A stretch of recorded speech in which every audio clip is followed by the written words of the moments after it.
La danse contemporaine occupe une place de choix dans Métropolis parce que je souhaite vous faire partager mon goût pour la chose et parce qu'elle raconte le monde. Du coup, la danse classique est moins présente, mais heureusement, Thierry Malandin est là. Entre contemporain et classique, cet homme-là n'a pas choisi, les deux univers nourrissent ses chorégraphies. Par ailleurs, Thierry Malandin est directeur 2 fois d'un centre national chorégraphique et du festival Le Temps d'aimer la danse. Le tout est à Biarritz, nous l'avons donc rencontré là-bas.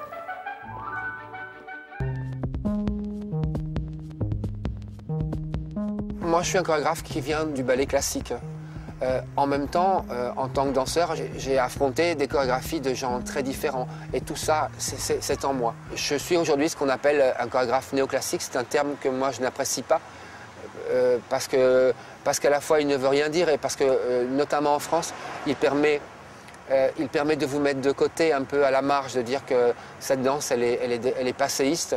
Et c'est une chose à laquelle je ne crois pas. Pour moi, le ballet classique, il a une histoire très ancienne et il n'a jamais été figé.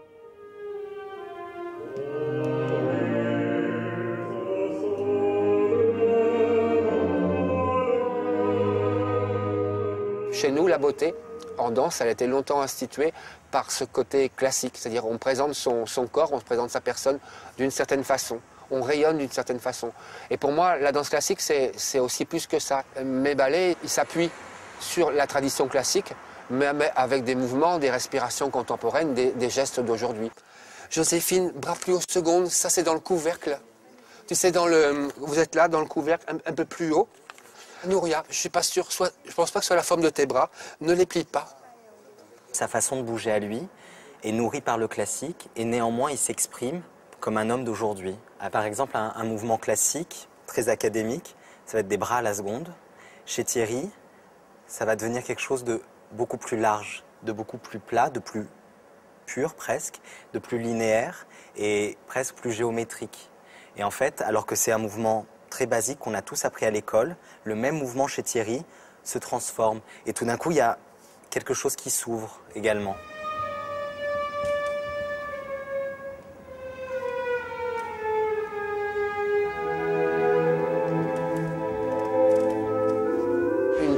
Comme l'arabesque, cette position, elle va varier suivant les époques, mais aussi suivant le costume qu'on porte. C'est-à-dire qu'au début de la danse, les costumes sont contraignants et donc ne permettent pas de lever la jambe très haute. Aussi, il y a le jeu des convenances, c'est-à-dire qu'il fut un temps où découvrir un mollet, tous les hommes dans une salle se pâmaient. Aujourd'hui, où on a des costumes où on peut danser pratiquement nu, on peut monter la jambe derrière la tête. Finalement, les figures, le corps se plie à ce qu'on a envie de lui faire dire. La modernité du classique chez Thierry Malandin, ça passe aussi par des costumes insolites, des jeux de lumière graphiques et des scénographies inventives.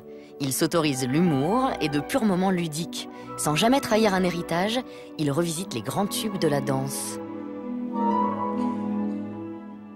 C'est une vieille tradition dans la danse de s'inspirer les uns les autres. Donc j'ai revisité l'après-midi d'un faune, la mort du cygne.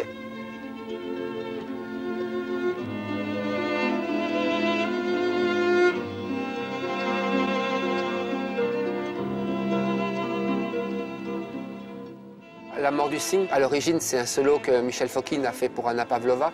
La partition, elle dure à peine 1 minute 30.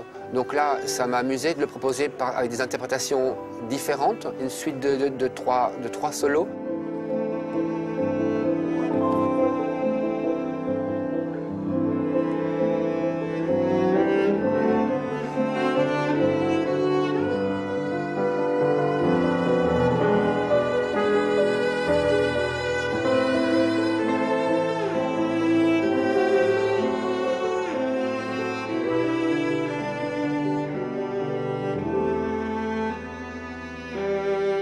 Dans Roméo et Juliette, j'utilise ce procédé de la démultiplication. Il y a un couple titre, et puis il y a tous les autres qui s'identifient à ce couple titre, c'est-à-dire qui s'identifient au mythe.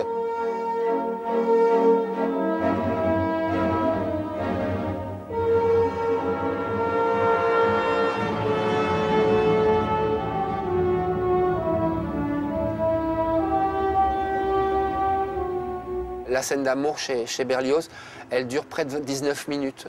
Donc on peut, comme Béjart a fait autrefois, faire interpréter ce long duo par 2 danseurs. Mais ça me paraissait injuste par rapport aux autres. Ça veut dire qu'il y en aurait 2 qui auraient dansé longtemps et tous les autres à attendre. J'ai donc morcelé ce long duo en 9 duos. C'est pour moi autant d'états que peuvent avoir Roméo et Juliette. C'est-à-dire que dans une histoire d'amour, il y a des moments où on est dans l'attente, il y a des moments où on est joyeux, il y a des moments où on joue, il y a des moments où on est plus triste parce qu'on a l'absence de l'autre fait de la peine. Je me retrouve quand même dans la peau d'un jeune homme. Je ne suis pas forcément tout à fait un jeune homme, c'est un garçon de 17 ans, j'en ai 20 de plus. Donc de quelle manière, moi, je vais aimer ma Juliette? Comment je vais m'y prendre? Comment, dans la vie, je serai? On peut imaginer toutes les pensées de ce couple, toutes les envies que ce couple n'a pas forcément vécues, parce qu'ils sont peut-être morts trop vite, mais Thierry leur a peut-être permis de s'exprimer de toutes les manières possibles. La tendresse, la passion, peut-être la sexualité aussi.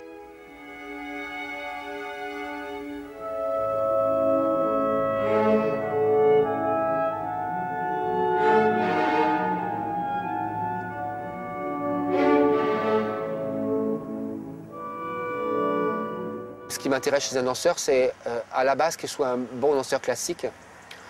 Après, qu'il ait une qualité de mouvement qui puisse dépasser cette rigueur nécessaire du classique. Après, ce qui compte dans un 3e temps, c'est sa personnalité, c'est-à-dire l'aura qu'il va avoir. Mon intérêt, moi, c'est d'amener la danse au plus grand nombre et donc de ne pas faire des danseurs des gens à part. Roméo et Juliette sera en tournée en France et en Europe jusqu'en août 2011. Et si vous souhaitez danser avec Thierry Malandin et les danseurs de son ballet, c'est possible, autour d'une gigabarre. Ce sera en février 2011, sans la mer, mais avec la Tour Eiffel en fond, au Théâtre National de Chaillot.